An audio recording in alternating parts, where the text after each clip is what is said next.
گیارہ اپریل کی رات جو ایران اور امریکہ کے درمیان جو پاکستان نے اللہ تعالیٰ کے فضل و کرم سے جو بات چیت کا جو سلسلہ یہاں پر ہوا وہ 21 گھنٹے چلا.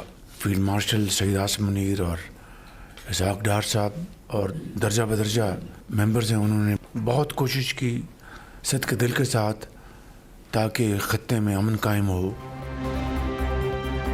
امریکہ ایران جنگ بندی میں توسیع کے لیے کوششیں جاری ہیں. پاکستان نے مشرق وسطیٰ میں امن کے لیے بے پناہ کوششیں کیں. نائب وزیر اعظم اور فیلڈ مارشل کی کوششوں سے جنگ بندی میں توسیع ہوئی جو جاری ہے. وزیر اعظم شہباز شریف کا وفاقی کابینہ کے اجلاس میں اظہار خیال، کہا کہ 11 اپریل کو ایران اور امریکہ کے درمیان اسلام آباد میں مذاکراتی عمل شروع ہوا. فریقین کے درمیان 21 گھنٹے طویل نشست ہوئی. ایران کے وزیر خارجہ عباس عراقچی نے بھی پاکستان کا دورہ کیا اور کہا کہ اپنی قیادت سے تفصیلی مشاورت کے بعد جواب دیں گے. جنگ نے ہماری 2 سال کی اجتماعی کاوشوں کو ضرر پہنچائی. عالمی منڈی میں بڑھتی تیل قیمتوں کی وجہ سے غیر معمولی صورتحال ہے. جمعے کو تیل کی قیمتوں کا دوبارہ تعین کرنا ہے. جنگ سے پہلے ایک ہفتے کا بل $30 کروڑ تھا جو اب $80 کروڑ تک پہنچ گیا. پاکستان نے $3.5 ارب کے بیرونی قرضے واپس کیے. پبلک ٹرانسپورٹ اور دیگر شعبوں میں سبسڈی جاری رکھنے کے لیے صوبوں کے ساتھ مشاورت جاری ہے.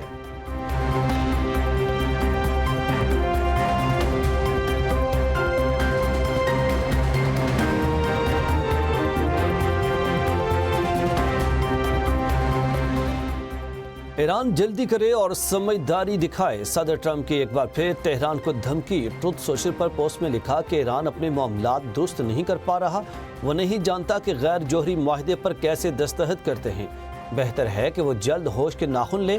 ٹرمپ نے بندوق ہاتھ میں پکڑی اور پس منظر میں تباہی کی AI تصویر بھی شیئر کی اور لکھا کہ اب شرافت دکھانے کا وقت نہیں بچا. امریکی اخبار کی رپورٹ کے مطابق صدر ٹرمپ نے ایران کے خلاف طویل المدتی بحری ناکہ بندی کی ہدایت کر دی. مشیروں سے کہا کہ ایرانی معیشت اور تیل کی برآمدات پر دباؤ جاری رکھا جائے.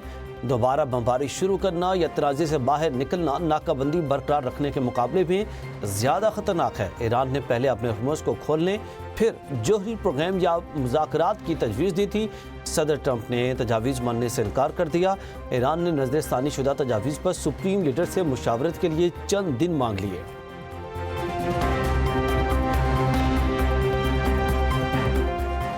برطانوی شاہ چارلس متفق ہیں کہ ایران جوہری بم نہیں رکھ سکتا. امریکہ نے ایران کو فوجی شکست دی. صدر ٹرمپ کا وائٹ ہاؤس میں شاہ چارلس اور ملکہ کے اعزاز میں عشائیہ کی تقریب سے خطاب. کہا کہ برطانیہ سے آج بھی مضبوط رشتہ ہے. شاہ چارلس نے امریکہ کے ساتھ غیر متزلزل عزم کا اظہار کرتے ہوئے کہا کہ یورپ اور امریکہ کے درمیان شراکت داری بہت اہم ہے.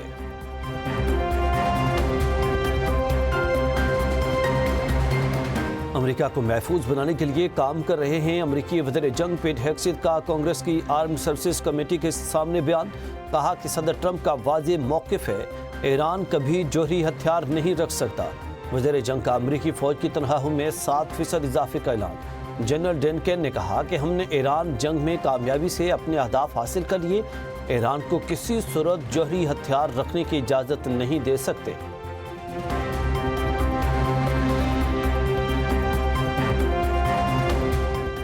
امریکی نائب صدر کے وزیر دفاع اور چیئرمین جوائنٹ چیفز پر شکوک و شبہات. کہا کہ دونوں صدر ٹرمپ کو جنگی صورتحال کی درست معلومات نہیں دے رہے. امریکی اخبار دی اٹلانٹک نے رپورٹ میں لکھا کہ جے ڈی وینس ان دعووں کی حقیقت پر سوال اٹھا رہے کہ کیا صدر ٹرمپ کے سامنے پیش کی جانے والی جنگ کی خوشکن تصویر واقعی سچ ہے. نائب صدر کو شدید تشویش ہے کہ پینٹاگون امریکی میزائلوں کے ذریعے ذخیرے میں ہوئی بڑی کمی کو چھپا رہا ہے.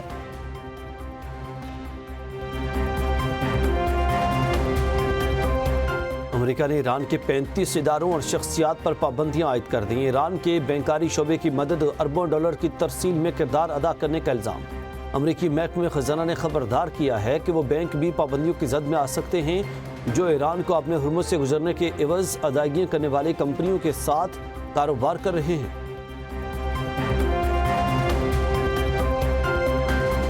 ایران نے اپنے ہرمز میں جہازوں کو روکنا اور اثاثے ضبط کرنا سمندری قزاقی قرار دے دیا. UN سیکریٹری جنرل کو خط میں ایرانی مندوب نے مطالبہ کیا ہے کہ اقوام متحدہ امریکہ کی تحویل میں لیے گئے جہاز چھوڑنے کا حکم دے۔ امریکی اقدام کے علاقائی اور عالمی سیکورٹی پر سنگین اثرات مرتب ہو سکتے ہیں۔ واشنگٹن کو ان اقدامات کے نتائج کی مکمل ذمہ داری اٹھانی ہوگی۔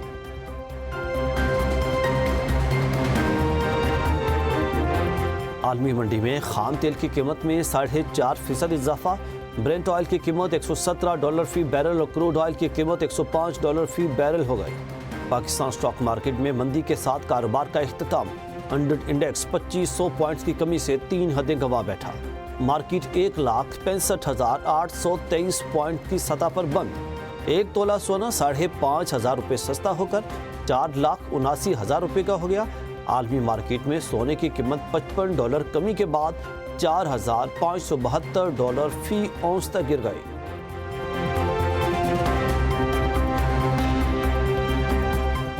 مشرق وسطی کی کشیدہ صورتحال پر عالمی بینک کی توانائی کی قیمتوں میں 24% اضافے کی پیش گوئی۔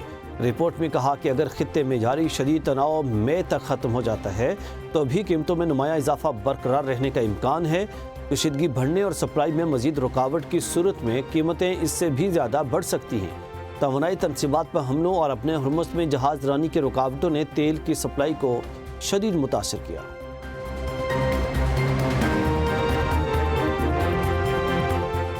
صنعتی صارفین کے لیے گیس سستی ہونے کا امکان۔ IMF نے گیس لیوی میں کمی کی اجازت دے دی۔ ذرائع وزارت پیٹرولیم کے مطابق کیپٹیو پاور پلانٹس پر لیوی میں 30 سے 60% تک کمی متوقع ہے۔ ٹیرف اب اوسط بنیاد پر مقرر کیا جائے گا۔ پہلے لیوی کو پیک آور سے منسلک کیا گیا تھا۔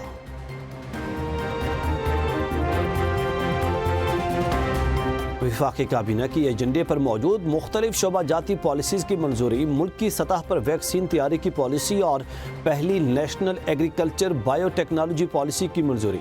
وزیراعظم کا پیٹرولیم بحران کے باوجود صورتحال بہتر انداز میں سنبھالنے پر اظہار اطمینان۔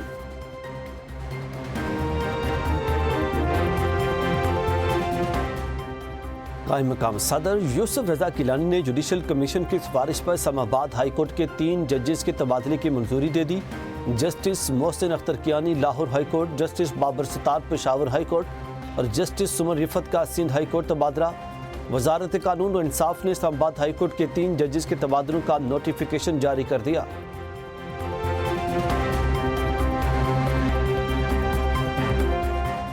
وزیر داخلہ کی سیریل ریکارڈ 120 دن میں ڈیجیٹلائزڈ کرنے کی ہدایت۔ جائزہ اجلاس میں محسن نقوی نے نئے کنونشن سینٹر، ایکسپو سینٹر اور اسلام آباد ایرینا کی تعمیر کے لیے 3 بین الاقوامی کمپنیوں کی پری کوالیفیکیشن اور تعمیر SCO سمٹ سے قبل مکمل کرنے کی ہدایت کر دی۔ جدید تفریحی سہولیات کے لیے top golf, hot air balloon اور زپ لائن، واٹر پارک اور امیوزمنٹ پارک پر کام کرنے کا جلد آغاز کرنے کی بھی ہدایت کی۔ محسن نقوی نے کہا کہ کسی بھی غیر قانونی ہاؤسنگ سوسائٹی کو اسلام آباد میں کام کرنے کی ہرگز اجازت نہیں دیں گے۔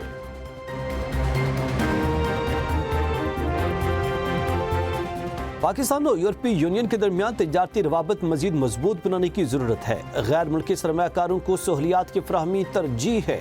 وفاقی وزیر مصدق ملک کا تقریب سے خطاب۔ کہا پاکستان میں معدنیات کے شعبے میں سرمایہ کاری کے پرکشش مواقع ہیں۔ حکومت عام آدمی کی زندگی آسان بنانے کے لیے ترجیح بنیادوں پر اقدامات کر رہی ہے۔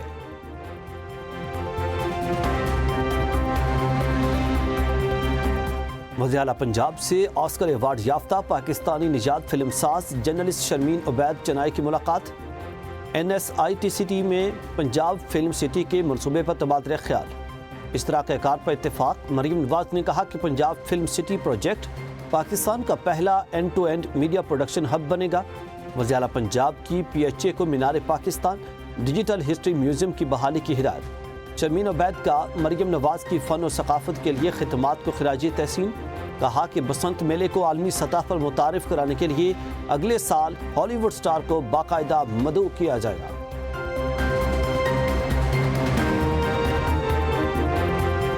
وزیر اعلیٰ خیبر پختونخوا کے یورپی یونین کے سفیر سے ملاقات۔ سہیل آفریدی نے سینٹر آف ایکسیلنس کے قیام میں یورپی یونین کے تعاون کو سراہا۔ کہا افغان جنگ کے اثرات سے خیبر پختونخوا کو شدید نقصان اٹھانا پڑا۔ اب نوجوانوں میں سرمایہ کاری ترجیح ہے۔ افغانستان کے ساتھ معاملات میں مذاکرات ہی آگے بڑھنے کا مؤثر راستہ ہے۔ یورپی یونین کے سفیر نے کہا کہ ٹیکنالوجی اور ووکیشنل سکلز ہماری ترجیح ہے۔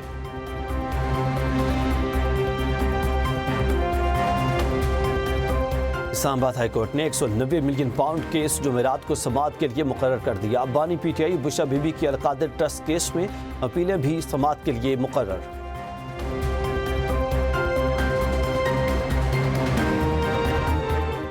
وفاقی آئینی عدالت کا خیبر پختونخوا حکومت کو 9 اور 10 مئی کے کیسز واپس لینے سے روکنے کا حکم۔ جسٹس علی باقر نجفی اور جسٹس سید ارشد حسین شاہ نے مختصر حکم نامے میں لکھا کہ درخواست گزار کا موقف ہے ملزمان خیبر پختونخوا میں اقتدار میں رہ کر مقدمات پر اثر انداز ہو رہے۔ عدالت نے کیسز کی واپسی کے معاملے پر فریقین کو نوٹس جاری کر دیے۔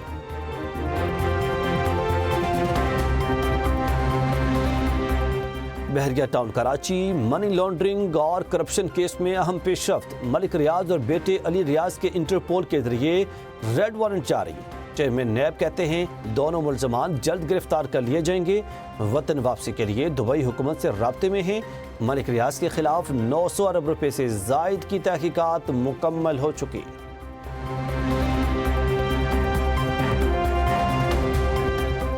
پنجاب اسمبلی میں دی پنجاب فلم سٹی اتھارٹی بل 2026 منظور۔ بل سینئر وزیر مریم اورنگزیب نے پیش کیا۔ اپوزیشن کا شور شرابہ اور اعتراض، کہا ہیلتھ اور ایجوکیشن کا بجٹ کٹ کر کے فلم سٹی اتھارٹی پر لگایا جا رہا۔ مریم اورنگزیب نے کہا کہ پنجاب حکومت کے پاس اپنی کارکردگی بتانے کے لیے بہت کچھ ہے۔ مار کے حق لڑنے والے وزیر اعظم اور فیلڈ مارشل کو سلام پیش کرتی ہوں۔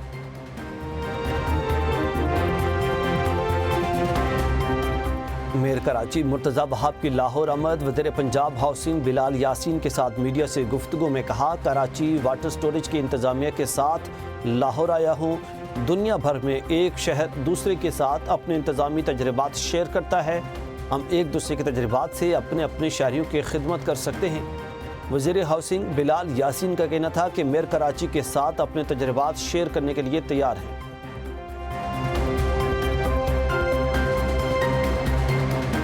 حکومتی کاوشیں برابر۔ قدیم ثقافتی ورثے وادی کیلاش کو عالمی پہچان مل گئی۔ وادی کیلاش یونیسکو کے عالمی ثقافتی ورثے کی فہرست میں شامل۔ یونیسکو کی فہرست میں شمولیت پاکستان کے لیے بڑا اعزاز۔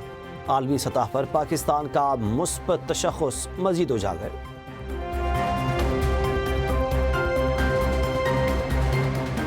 برطانیہ کے شاہ چارلز کا یورپ اور امریکہ کی شراکت داری پر زور۔ امریکی کانگریس سے تاریخی خطاب میں مذہبی رواداری، بین المذاہب احترام اور آزادی کی اہمیت پر خاص زور دیا۔ وائٹ ہاؤس پریس ڈنر حملے کی مذمت، کہا کہ تشدد کا یہ عمل کبھی کامیاب نہیں ہوگا۔ برطانیہ اور امریکہ کا اتحاد تاریخ کے عظیم ترین اتحادوں میں سے ایک ہے۔ جو اتحاد 9/11 کے بعد نظر آیا، اس کی آج یوکرین کے دفاع کے لیے ضرورت ہے۔ شاہ چارلز نے مزید کہا کہ صدر ٹرمپ نے کہا تھا اگر امریکہ نہ ہوتا تو یورپ کے مالک جرمن بول رہے ہوتے۔ میں انہیں بتانا چاہتا ہوں کہ اگر برطانیہ نہ ہوتا تو امریکی آج فرینچ بول رہے ہوتے۔ فرانسیسی صدر ایمینول میکرون کہتے ہیں کہ اگر امریکی فرینچ زبان بولتے تو کمال ہی ہو جاتا۔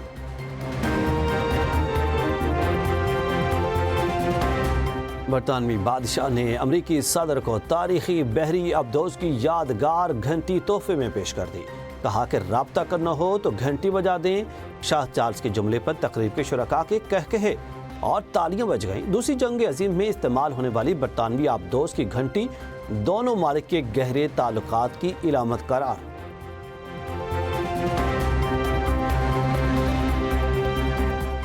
جرمن چانسلر فریڈرک مرٹز کہتے ہیں کہ ایران کے ساتھ تنازع میں امریکہ کو سبکی کا سامنا ہے۔ ایرانی توقع سے زیادہ مضبوط ثابت ہوئے۔ ایران جنگ کے ساتھ جو کچھ ہونا شروع ہوا اس کا شبہ مجھے پہلے دن سے تھا۔ امریکیوں کے پاس مذاکرات کی کوئی واضح حکمت عملی نہیں ہے۔ صدر ٹرمپ نے ٹروتھ سوشل پر جرمن چانسلر پر تنقید کرتے ہوئے کہا تھا کہ فریڈرک مرٹز سمجھتے ہیں ایران کے پاس ایٹمی ہتھیار ہونا ٹھیک ہے تو وہ نہیں جانتے وہ کیا کر رہے ہیں۔ ایران کے پاس ایٹمی ہتھیار ہوئے تو پوری دنیا یرغمال بن جائے گی۔